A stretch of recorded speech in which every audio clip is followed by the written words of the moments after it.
جناب آدم سے لے کر کے حضرت خاتم علیہ السلام اگر آپ دیکھیں ہر نبی کے اندر جو کمال پایا جاتا تھا وہ امام حسین کے اندر عدم میں درجہ ہوا۔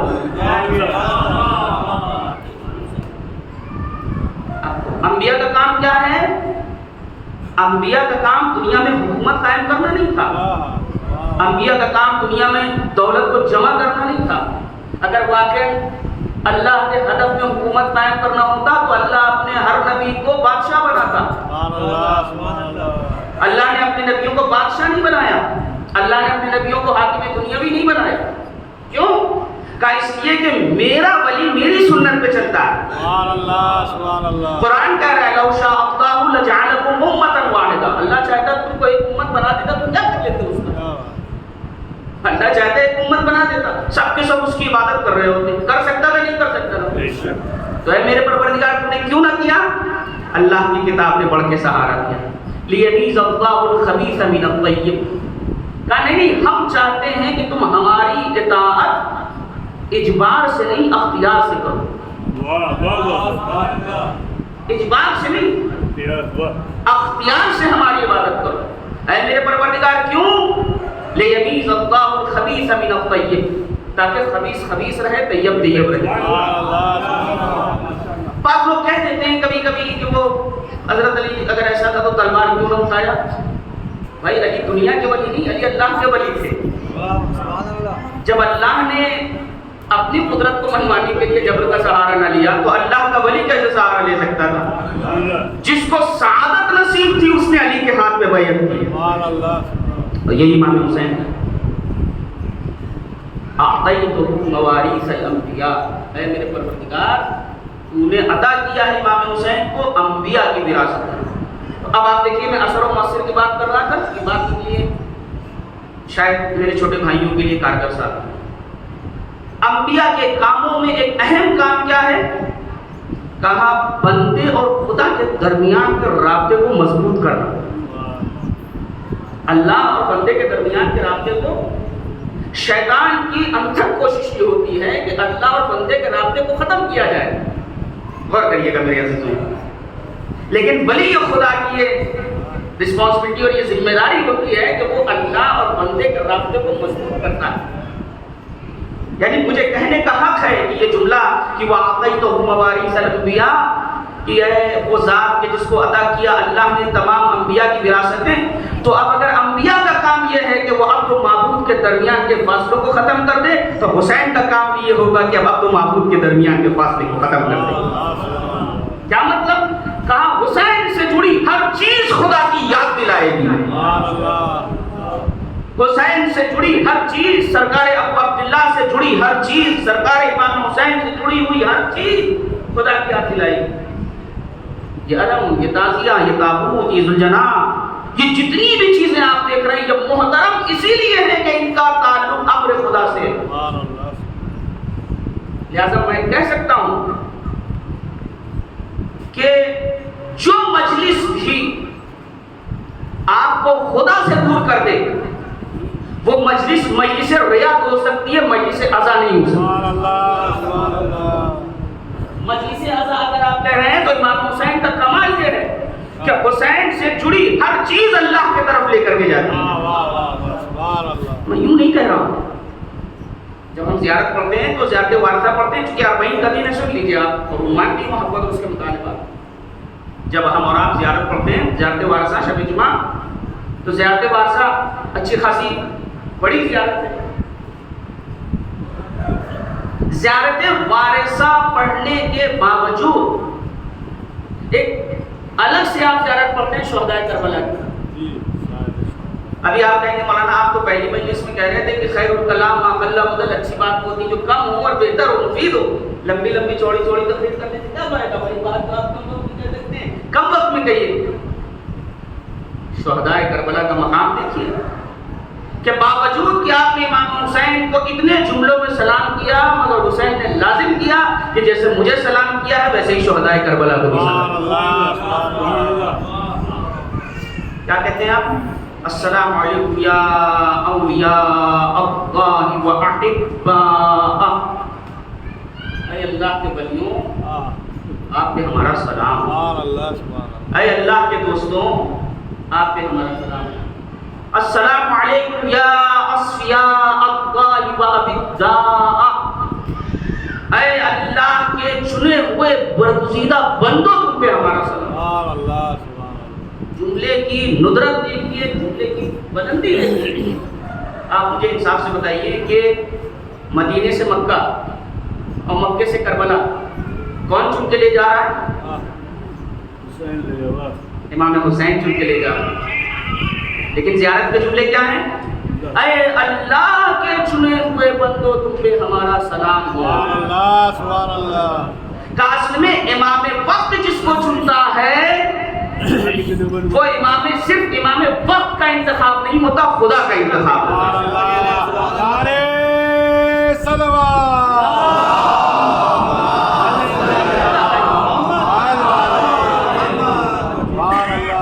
آپ کا یہاں آنا, آپ کا مجلسوں میں شرکت کرنا, کوئی شوگر کا مریض ہے, کوئی ہارٹ پیشنٹ ہے, کسی کے کمر میں پریشانی ہے, کسی کے پیر میں پریشانی ہے, مگر کس طریقے آپ کے اندر ایک تڑپ پائی جاتی ہے کہ آپ عید کے دن آ گئے. سبحان اللہ سبحان اللہ.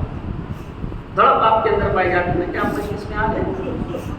شاید ایسے اگر آپ کسی کے ساتھ اتنی دیر تک بیٹھے تو کہہ دے کہ بھائی میں اتنی دیر تک نہیں بیٹھ سکتا. اللہ نے تڑپ رکھی امام حسین کے ذکر. ہر بندہ جیسا کوشش بھی ہماری ہونی چاہیے کہ چونکہ عوارض دنیا ہو جاتے ہیں کہ ایک انسان مجلس میں آیا, آنے کے بعد باہر پتہ چلا دوست احباب مل گئے, باہر گفتگو ہونے لگی. نہیں, ایک محبت جس نے آپ کو گھر سے نکالا ہے اس کی طاقت اتنی رکھیے کہ جب آپ باہر کھڑا رہیں تو آپ کا نفس کہے بھائی تم مجلس کے لیے آئے ہو, مجلس میں چلو. سبحان اللہ سبحان اللہ. شیطان انسان کے عمل کو خراب کرنے کے لیے مسلسل تعاون میں رہتا ہے.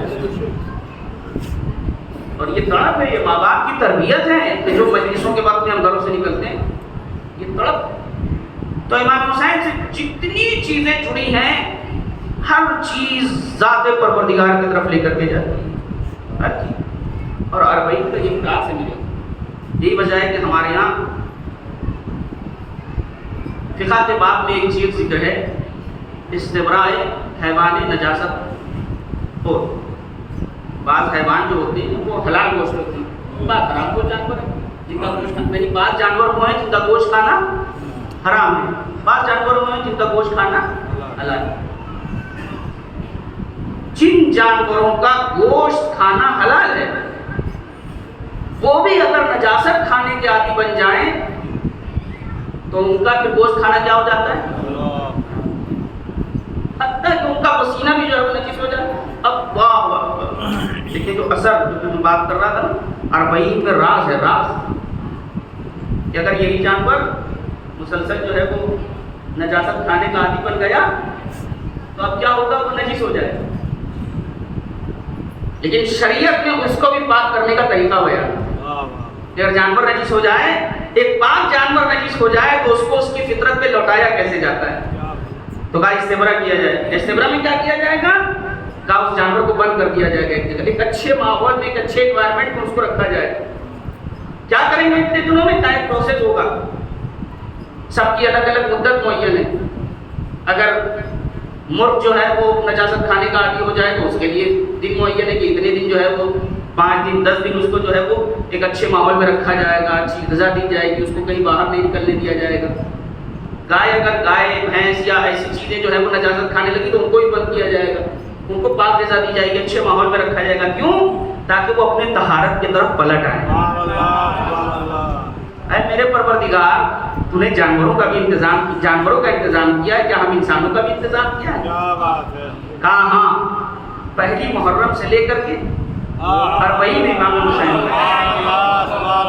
آؤ اچھے ماحول میں آؤ, بیٹھو, حسین کی باتیں کرو, حسن کی باتیں کرو, علی کی باتیں کرو, تاکہ پاک غذا, روحانی غذا, ایسی غذا لو کہ جو پاک فطرت میں پہلے تھے وہی واپس پلٹ جاؤ.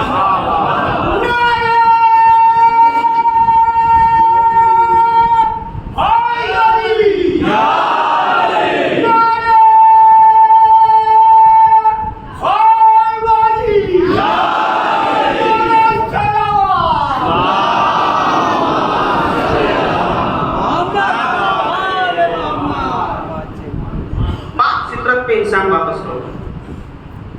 جب انسان اس صفِ ازا پر آتا ہے تو اس کے دل سے دنیا کا خوف ختم ہو جاتا ہے. ختم ہو جانا چاہیے. قبول ہو جانے کے اپنے آثار ہوتے ہیں نا. پتہ چلتا ہے کیا چیز قبول ہو گئی. ایسے پتہ چلے کہ مجلسیں ہماری قبول ہو گئی. ویسے قبول ہو یا نہ ہو کرنا ہماری ذمہ داری.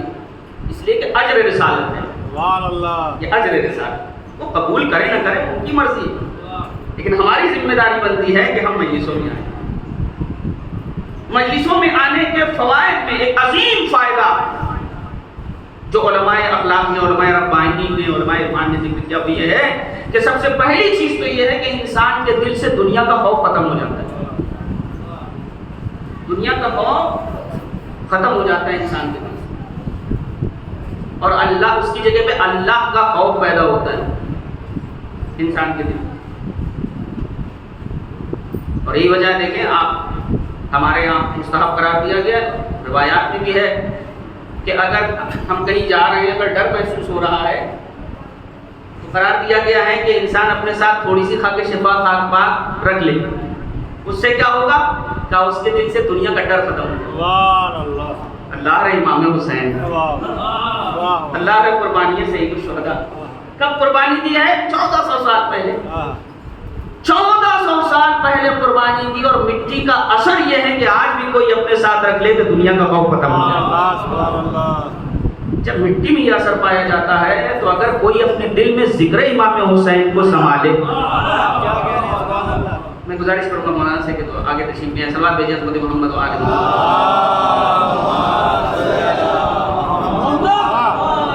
اور تھوڑا سا آگے آ جائیے برائے مہربانی. میں زیادہ دیر سما خراشی آپ کی نہیں کروں گی. سلوات پڑھتے ہوئے آگے آ جائیے.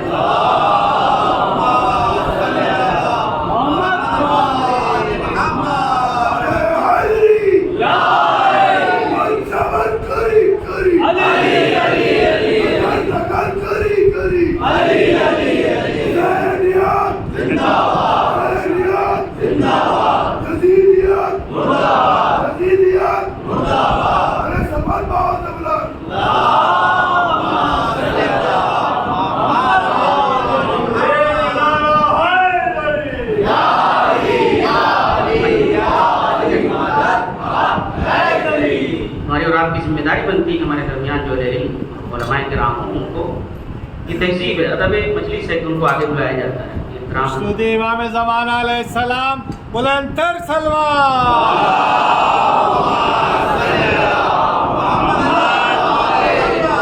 کیوں؟ اس لیے کہ میں توجہ چاہتا ہوں. میں نے کہا تھا نا کہ مؤثر سے اثر کا، اثر سے مؤثر کا اندازہ ہوتا ہے. میں نے ایک جملہ کہا،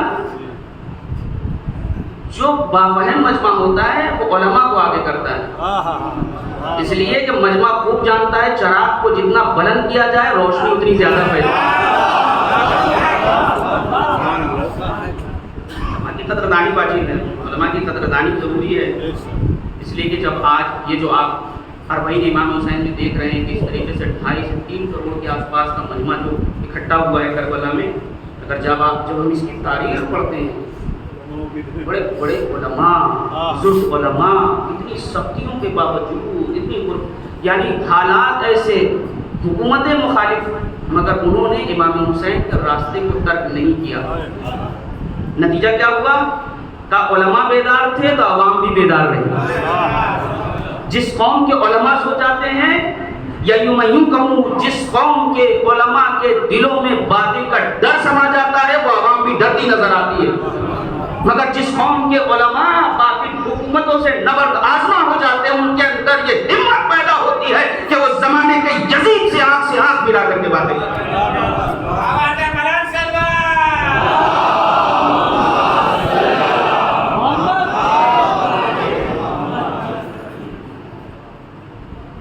ہمارے اور آپ کے لیے ضروری جملہ ہے امام خمینی رضوان اللہ تعالیٰ علیہ کا. عجیب جملہ ہے، بات آگے کی عرض کر رہا ہوں آپ کے سامنے.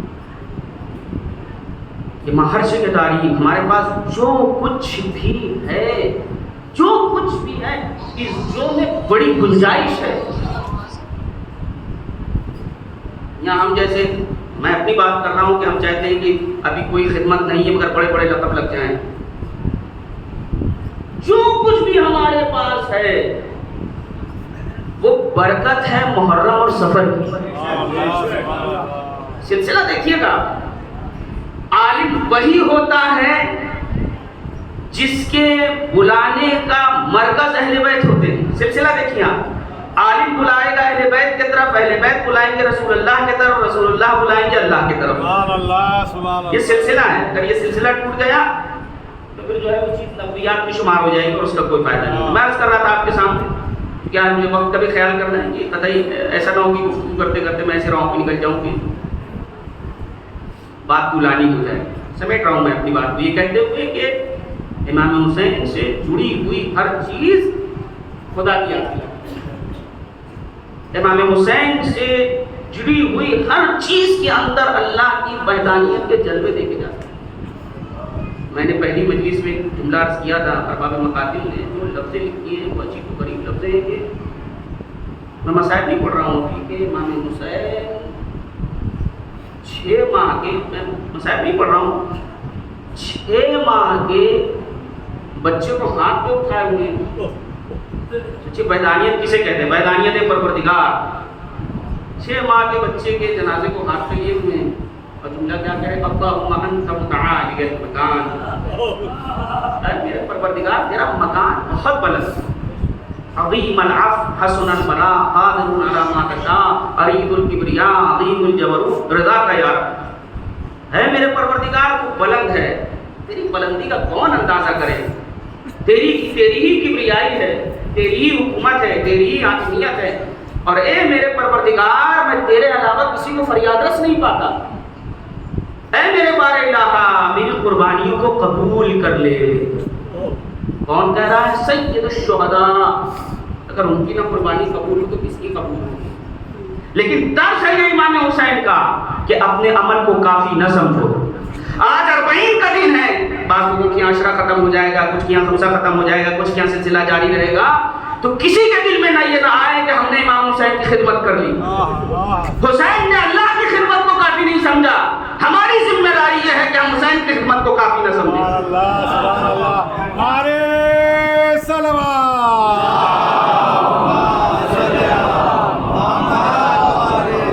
جس کی راہ میں محبت کر رہے ہیں اس راہ میں خرچ بھی کر. میں نے دیکھا یہاں پر آ کر کے اچھی چیز اس طریقے سے تعمیرات چل رہی ہیں, یا اور بھی جگہ پہ جو تعمیرات چل رہی ہوں بنا میں دین, ان میں بڑھ چڑھ کے حصہ لیں آپ. اور یہ کسی مفکر کا ہی جملہ ہے, یہ بھی نہیں کہ کسی قوم کی دینی ترقی کو دیکھنا ہو تو ان کے دینی مراکز کو دیکھنا چاہیے.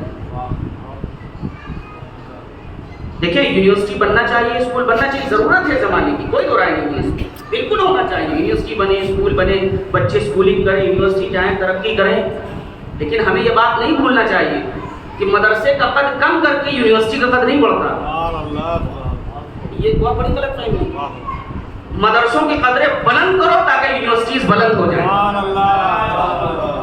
دین سے دنیا کی طرف جانے کی کوشش کرنا چاہیے تاکہ گمراہی نہ پھیلے. عرض میں کر رہا تھا آپ کے سامنے کہ امام حسین اور پروردگار عالم کی وحدانیت. کیا کہا تھا امام حسین نے دعائے عرفہ میں؟ الہی ماذا وجد من فقدک ومن الذی فقد من وجدک. یہ جملہ ہے نا امام حسین کا, ہے میرے پروردگار جس نے تجھے کھو دیا اس نے پایا کیا, اور جس نے تجھ کو پا لیا اس نے کھویا. عصر عاشور امام حسین نے کہا تھا حل من ناصر ینصرنا حل من مغیث یغیثنا حل من ذاب یذب عن حرم رسول اللہ. یہ جملے تھے امام حسین. کتنے تنہا تھے مولا حسین. دنیا سمجھ رہی تھی کہ شاید اللہ کی حجت تنہا ہو جاتی ہے. حسین نے کہا ٹھہر جاؤ, زمانہ تو گزرنے دو, تم کو میری قوت کا اندازہ ہو جائے. جس علاقے میں حسین صدائے حلمی بلند کر رہے تھے, آج اسی سرزمین میں کروڑوں افراد موجود ہیں. کروڑوں افراد موجود ہیں امام حسین راہ میں قربانی دینے کے, کروڑوں افراد موجود ہیں. اب اس جملے کا مطلب سمجھیے کہ اے میرے پروردگار جس نے تجھ کو کھو دیا اس نے پایا کیا. حسین نے اپنا سب کچھ کھو دیا، کس لیے؟ اللہ کو پالنے۔ اے حسین، اے میرے پروردگار، جس نے تجھے کھو دیا اس نے پایا کیا؟ جس نے تجھ کو پا لیا اس نے کھویا کیا؟ ایک جملہ حق بنتا ہے امام حسین کا کہ میں کہوں اس زمانے میں 40 کو دیکھ کر، اے حسین، جس نے تجھ کو کھو دیا اس نے پایا کیا، اور جس نے تجھ کو پا لیا اس نے کھویا کیا؟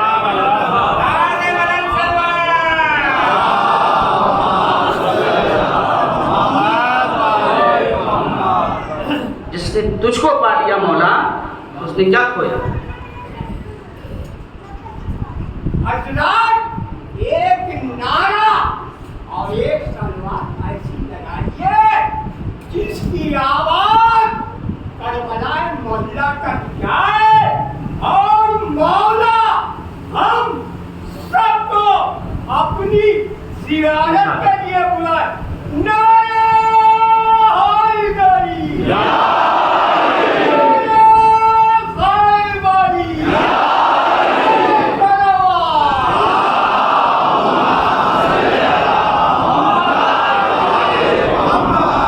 بات سن لیجیے اور اس کے بعد میں مسائل کی طرف آتا ہوں۔ حسین کی ذکر میں کیسے قوت پائی جاتی ہے، وقت بھی میرے پاس جو ہے کم۔ اب اس وقت پوری دنیا میں تقریباً 200 ممالک ہیں نا، تقریباً 190 50 200 کم و بیش 200 ممالک ہیں، کنٹریز ہیں۔ سرچ کریں جا کر کے کہ اس وقت دنیا کے کتنے ممالک میں ذکر امام حسین،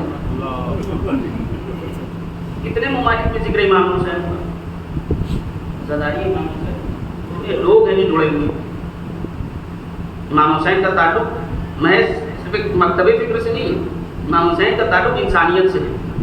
اور یہ بات یاد رکھیے گا میرے جو میں خطابت کے جوش میں آ کر کے جملہ نہیں کہہ رہا ہوں، پورے ہوش مندی کے ساتھ یہ جملہ کہہ رہا ہوں۔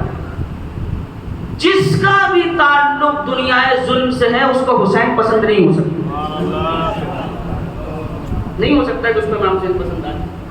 لہذا آج اگر کوئی امام حسین کے لیے زبان کھولتا ہے، کسی کوئی یزید کا طرفدار ہے، تو سمجھ لیجئے کہ اس کا تعلق دنیا ظلم سے ہے۔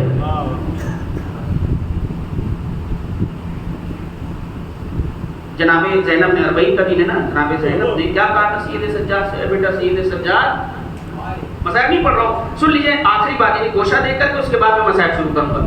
کیا کہا تھا ہماری اور آپ کی شہزادی ثانیہ زہرا نے؟ ام المصائب زینب، عالمہ غیر معلمہ، اس کو دی امتی انت عالمۃ غیر معلمہ وفاہمۃ غیر، یہ سند دی نا ہمارے آپ کے چوتھے امام۔ کیا کہا تھا؟ جملے پڑھے جا کر کے شہزادی زینب نے کہا تھا، اے میرے لال، اے میرے لخت جگر، یہاں عالی شان روزے تعمیر۔ کب کہا ہے شہزادی نے؟ 66 ہجری میں۔ کیا دیکھا جناب زینب کو وہاں؟ بھئی کیا دیکھا جناب زینب نے وہاں؟ سوائے غربت کے، پیاس کے، بھوک کے، کرب و اضطراب کے، بے چین، کیا تھا وہاں پر؟ لیکن بھروسہ دیکھیے خدا پر کتنا تھا۔ اے میرے لال، یہاں عالی شان روزے تعمیر ہوں گے، تیرے بابا کے چاہنے والے آئیں گے، اہل دل آئیں گے، اہل دلہ آئیں گے، اہل عزا آئیں گے۔ آج گیٹ میں آپ سے کربلا، یعنی جب ہم کہتے ہیں اموی حکومت، میں نے اس سال ایک دو جگہ اس چیز کو پڑھا ہے، اموی حکومت، پہلے سمجھے کہ اموی حکومت کا رقبہ کتنا تھا، امام حسین سے جڑی ہوئی ایک ایک چیز کو اللہ نے کس طرح باقی رکھا ہے، اور کریے گا، اس کے بعد میں مسائل شروع کر دوں۔ اموی حکومت یعنی کتنی بڑی حکومت تھی، ابھی بھی آپ جا کے سرچ کر کے اور چاہیں تو دیکھیں، 60 لاکھ کلومیٹر مربع یہ اموی حکومت تھی، یعنی اموی سامراجیہ، اموی امپائر تھا یہ بنی ہوئی۔ کتنا؟ 60 لاکھ کلومیٹر مربع، جس میں باقاعدہ ہند کی بھی سرحدیں، سندھ کی سرحدیں شامل تھی۔ دیکھا بھی کریں کبھی، یعنی کچھ پڑھا جاتا ہے تو فیکٹس چیک کر لیا کریے جا کر، عبرت ہوتی ہے اسے۔ اتنی بڑی حکومت غصب کر کے بیٹھا تھا یہ یزید۔ آج کے پیریڈ میں اگر آپ دیکھیں تو آج کے پیریڈ میں یعنی تقریباً سمجھ لیجئے کہ 45 سے 46 کنٹریز، 46 کنٹریز نیئر اباؤٹ کتنا بنتا ہے، اس پیریڈ میں، کیونکہ ظاہر ہے کہ جیسے جیسے زمانہ آگے بڑھتا رہا وہ سرحدیں بڑھتی رہی، ملک بنتے چلے گئے اور ساری چیزیں ہوتی چلی گئی.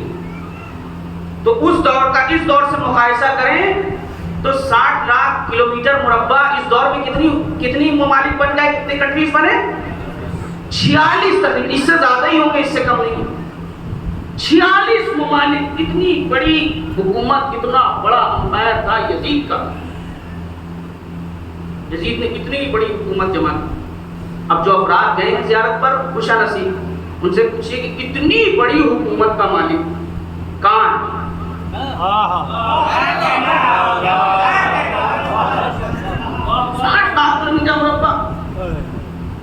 حد ہے کہ اس کے قبر کا نشان تک نہیں پتا. قبر کا نشان تک نہیں پتا. جس کا اپنا بیٹا اپنے باپ کو ٹھکرا دے اس کو دنیا کیا پوچھے گی؟ یزید کا پتہ نہیں ہے، اس کے تخت کا پتہ نہیں ہے، اس کے گھر کا پتہ نہیں ہے. جملے کی قدر کیجیے گا اور امام حسین سے جڑی ہوئی ہر چیز کی اہمیت و قدر کو سمجھنے کی کوشش کریں، اس لیے کہ امام حسین سے جڑی ہوئی ہر چیز میں وحدانیت پروردگار کا جلوہ ہے. میں یوں نہیں کہہ رہا ہوں. آپ دیکھیں کہ اتنی بڑی حکومت کا اثر دنیا میں نہیں باقی، نہ دربار باقی، نہ گھر باقی، نہ رشتہ دار باقی. 14-15 بچے ہوئے، یزید کا عطا پتہ نہیں ہے. لیکن آپ حسین سے جڑے ہر عزا خانے میں جائیے، 6 ماہ کے بچے کا جھولا نظر آ جائے گا. کیوں؟ دنیا سمجھے حکومتیں مل جاتی ہیں، امامت خود بھی باقی رہتی ہے، امامت سے جڑنے والے بھی باقی رہتے ہیں. خدا آپ کو سلام کرے. اللہ آپ کی شرکت کو قبول فرمائے. آج 40 کا دن ہے. 40 کا دن اہل بیت رسول علیہم افضل الصلوۃ والسلام کا رونے کا دن، مظلومیت ہے. آپ اس بات کو مانیے کہ آپ آج جو یہ نکل کے آئے ہیں استعداد میں، کہ آپ کے اندر جو تڑپ ہے، یہ دعا ہے شہزادی فاطمہ.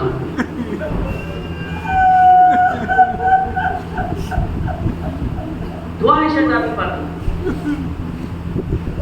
جب سرکار رسالت مآب نے خبر دی ہے اس طریقے سے میرا یہ بچہ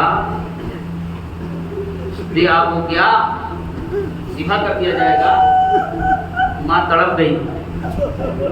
بچے کا جانا کیا ہوتا ہے یہ ماں ہی جانتی ہے.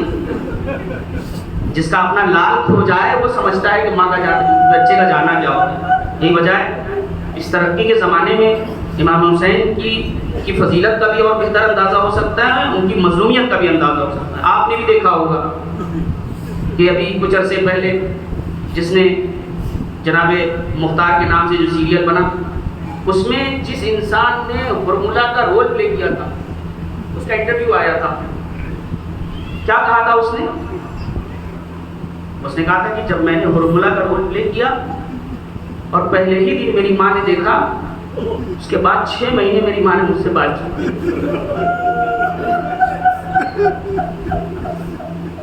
کیوں نہیں بات کی؟ میری ماں نے کہا کیا تجھے ہرملا ہی کا رول ملا تھا؟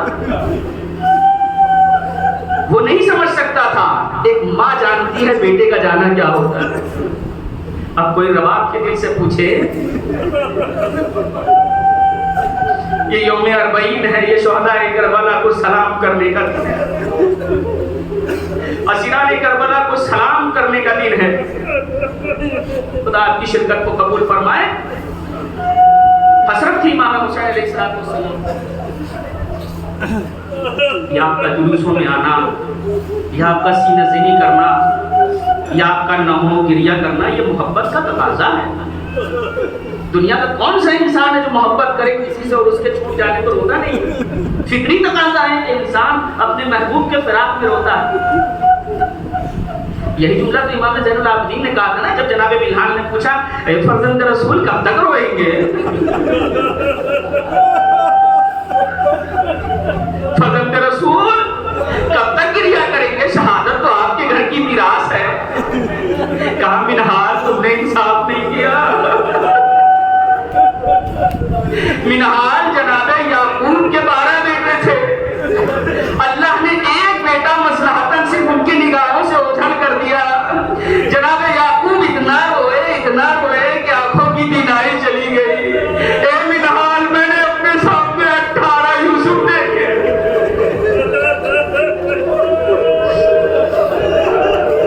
اجرکم علی اللہ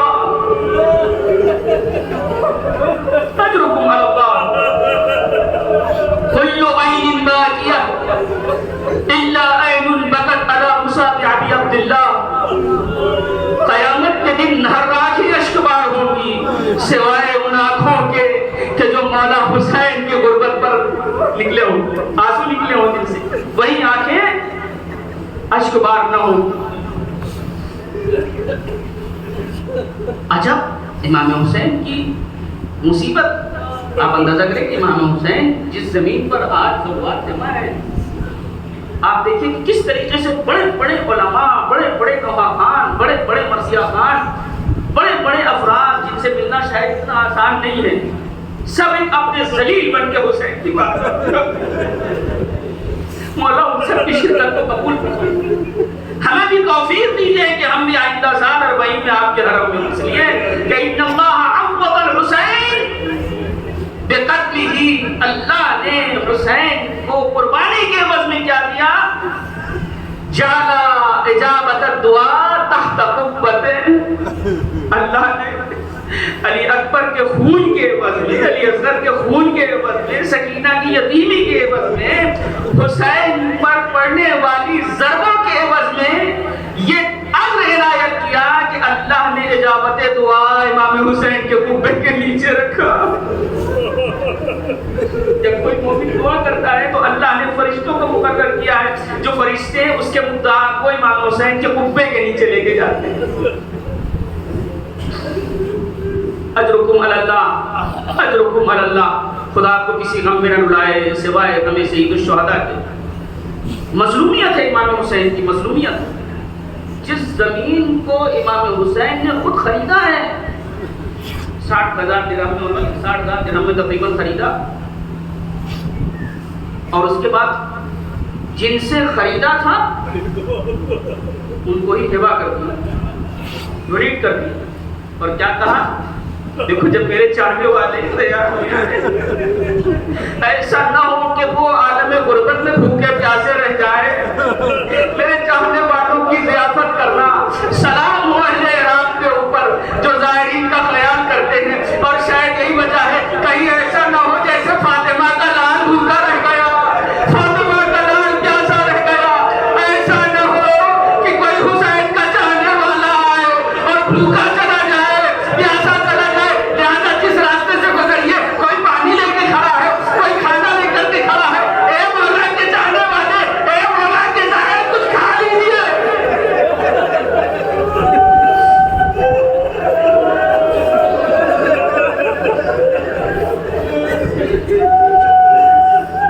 اجرکم علی اللہ، اجرکم علی اللہ.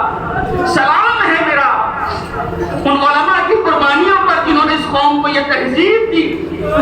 جب آپ چلیں گے مشی جو ہوتی ہے نجف سے کربلا تک، عجب عجب منظر دیکھنے میں آتے ہیں کہ چھوٹے چھوٹے بچے قدم سے لپٹ جاتے ہیں. میرے گھر میں مہمان ہوگا،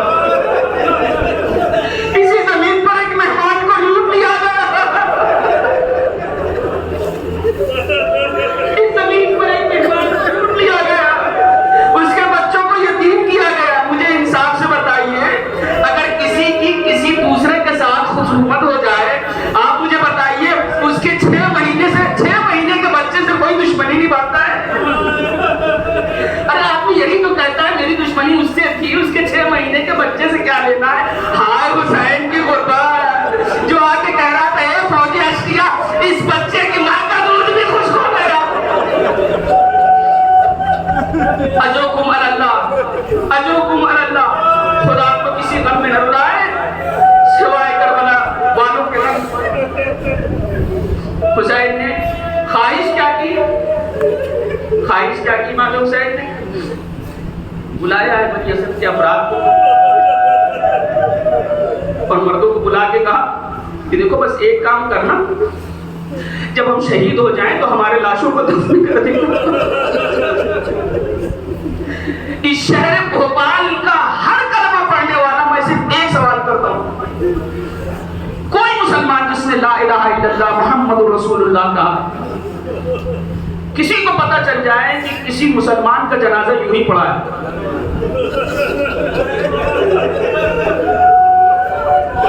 زیارت اربعین کا جو جملہ ہے وہ کوئی معمولی جملہ نہیں ہے، السلام علی اسیر القربات،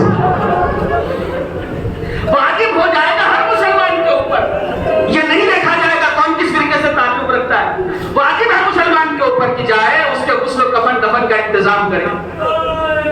کیوں؟ اس لیے کہ اس نے لا الہ الا اللہ کہا ہے، محمد رسول اللہ کہا ہے، اس لیے کہ وہ حسین کے نانا کی ملت پر اس دنیا سے گیا ہے، لہذا واجب ہو جائے گا کہ اس کے غسل و کفن دفن کا انتظام ہو۔ اللہ اکبر، جو محمد کا کلمہ پڑھ لے اس کا اتنا احترام، اور محمد کے نواسے کا جنازہ یوں ہی پڑھا دیں گے۔ اسی غربت کو تو دیکھ کے شہزادی زینب نے کہا تھا، یا جدہ صلی علیہ ملائکۃ السماء ھذا حسین بالہرا مرمل بالدماء مقطع الاعضاء۔ ثانیہ زہرا نے جیسے ہی اپنے بھائی کے جنازے کو دیکھا ایک جملہ کہا، اے نانا رسول اللہ، آپ کے جنازے پہ ملائکہ نے نماز پڑھی تھی، آئیے دیکھیے یہ حسین کا جنازہ زیر آسمان کس طرح یوں ہی پڑا ہوا۔ اجرکم علی اللہ، اجرکم علی اللہ، خدا آپ کو کسی غم میں نہ ڈالے سوائے غم سید الشہداء کے۔ آج اربعین حسینی ہے، آج شہدائے کربلا کا اربعین،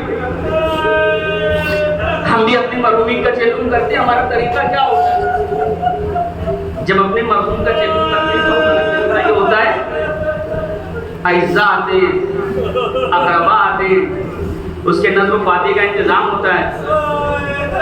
مرحوم کا جو یتیم بچہ ہوتا ہے، اعزاء آ کے اس کے سر پہ ہاتھ پھیرتے ہیں، اس کو دلاسا دیتے ہیں، نہیں بیٹا گھبراؤ نہیں، ہم ہیں، میں تمہارا چچا ہوں، میں تمہارا ماموں ہوں۔ حارث سکینہ جب بھی بابا کو یاد کرتی تھی تو تماچے لگتے تھے۔ اجرکم علی اللہ، اجرکم علی اللہ، خدا آپ کو کسی غم میں نہ ڈالے سوائے غم سید الشہداء کے۔ حق بنتا ہے امام حسین کا شہداء کربلا پہ بھی ان کا گریہ کیا جائے، اور بعض جملے اتنے سنگین روایات میں جس کو پڑھنے کے بعد یہ کہنا پڑتا ہے کہ ہم سے حق گریہ ادا نہیں ہو سکتا۔ اے ابو بصیر میرے جد ایسے گریہ کیا کرو، ایسے گریہ کیا کرو جیسے کسی بوڑھے کے سامنے اس کے جوان کا لاتا رکھا ہو۔ اے ابو بصیر اس طرح گریہ کیا کرو، خدا آپ کو کسی غم میں نہ رلائے سوائے غم سید الشہداء کی۔ یہ اربعین حسینی ہے، آج کے لیے خاص طور سے زیارت ضرور پڑھیے گا، ترجمے کے ساتھ پڑھیے، ہو سکے تو اس کا تھوڑا بہت جو مفہوم ہو اس کو پڑھے۔ زیارت میں جہاں ایک طرف امام حسین کے فضائل ہیں، وہیں مصیبتیں بھی بیان کی گئی ہیں امام حسین۔ کیا غربت ہے شہداء کربلا کی۔ جب یہ قافلہ لوٹ لیا گیا اور کوفے سے شام بے مخنہ و چادر بے کجاوا اونٹ، یہ قافلہ شام میں پہنچا، اور جو مشہور روایت ہے وہ یہ ہے کہ تقریباً 1 سال گزر گیا قید خانے میں، مسلسل خطبات اور مسلسل گریہ و زاری کی وجہ سے تبیین حرمت اہل بیت علیہ السلام ہوتی چلی گئی، یہاں تک کہ یزید کو خوف ہوا کہ کہیں شام میں انقلاب برپا نہ ہو جائے، لہٰذا یزید نے بلایا جناب سید سجاد کو، قید خانے میں کارندہ آیا، اس نے کہا آپ کو دربار میں یاد کیا گیا ہے۔ جناب سید سجاد ہاتھوں میں ہتھکڑی پاؤں میں بیڑی دربار جا رہے ہیں۔ زینب کا اب بھی وہی حال ہے جو مدینے میں حسین کے جانے کے بعد۔ دربار میں گئے، یزید نے کہا جائیے ہم نے آپ کو رہا کر دیا، اب آپ کی مرضی ہے، آپ چاہیں تو یہاں رہیں اور چاہیں تو واپس مدینہ چلے جائیں۔